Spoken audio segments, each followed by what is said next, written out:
The usual types are going crazy because Donald Trump is running for president again. Megyn Kelly, the host of the Megyn Kelly Show on Sirius XM, her podcast and, of course, YouTube, isn't one of them.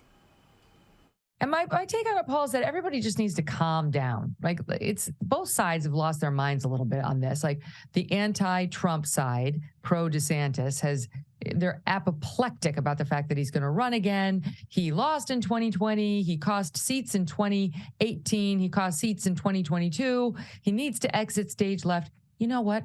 That's not the way presidential politics works. That's not the way the primary process works. You don't just anoint somebody and then they walk down the red carpet into the general election. So Trump or DeSantis or whoever it is, they're going to have to fight for it. And the people on the other side saying, oh, you know, DeSantis needs to take a seat. I think it was the president's daughter-in-law was like, he needs to sit it out. It's not his turn. It's Trump's for the taking.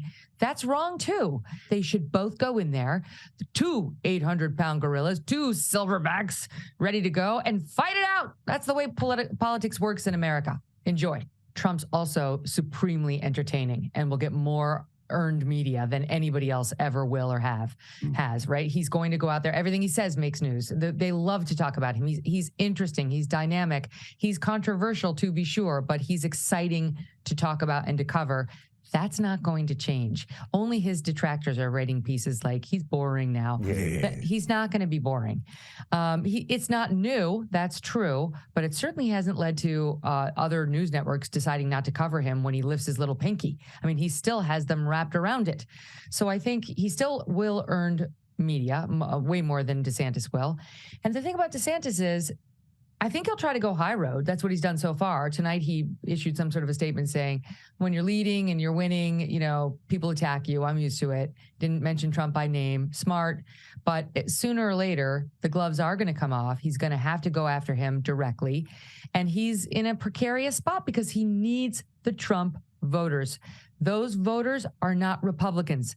They're Trumplicans. They love Trump.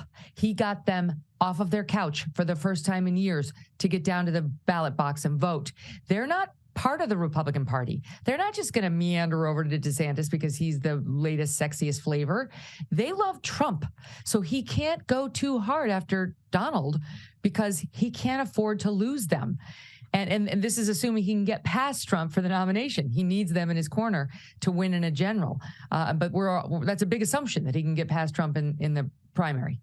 See, yeah, Megyn, in 2016, it made perfect sense to me why Trump won, right? I get that he was the wrench to throw at the machine. He was the thing that he was the symbol to break the broken, frustrating system. But then in 2020, the media worked out that we just turn the noise up to 11 every day on everything, and then the trade-off for the Democrat is to say, vote for me, and the noise goes away. Isn't that going to be exactly the same play between now and 2024?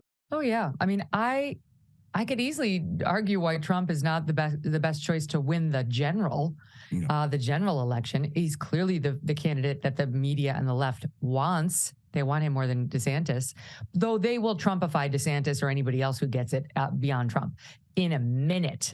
But the whole race is more interesting and sticky and intellectually intriguing at the primary level, right? Like, that's where the real battle's going to be. And I don't think his voters have gotten sick of his act, not one bit. And the more the media tries to tell us we're over it, the more they're going to back Trump. And by the way, a lot of those Trumplicans, you know, the people who are just voting for him, they don't care about saving the Republican Party. This is fun for them. They're enjoying the show. They like somebody who's still just a wrecking ball he's one big middle finger to everybody. That's what they're voting for. So they're not thinking like, oh, but, you know, limited government and, you know, we'll trade with China. They're not thinking about that. They're like, let's go. This is going to be entertaining. And they're not going to get that from DeSantis, who does not have those same Trump gifts. So, I mean, I just think that's where all the action is. And then whoever emerges will be absolutely demonized by the other side and the media. If Trump loses to DeSantis or anybody else in the GOP field, do you really think he's going to go quietly into the night? No, he's going to be a spoiler. He's not going to say, I lost fair and square. Now let's all rally the party behind Ron, who just crushed me. I can't imagine a world in which that happens. So he would try to take his toys and go home. He would try to tell his base not to turn out for Ron DeSantis in the general election. Or maybe he'd run as an independent if it were early enough in the cycle, he could get on the ballot that way. You never know what Trump's going to do. It's definitely going to be unpredictable. And let's not forget, in 2016, he was the only candidate who would not commit to supporting whoever won on that stage if he were not the nominee. So, you know, it's like, this is the pickle that the GOP is in. It's a pickle of their own making. They elevated him, they elected him, they supported him, and now they are going to have to deal with him until he is done with them.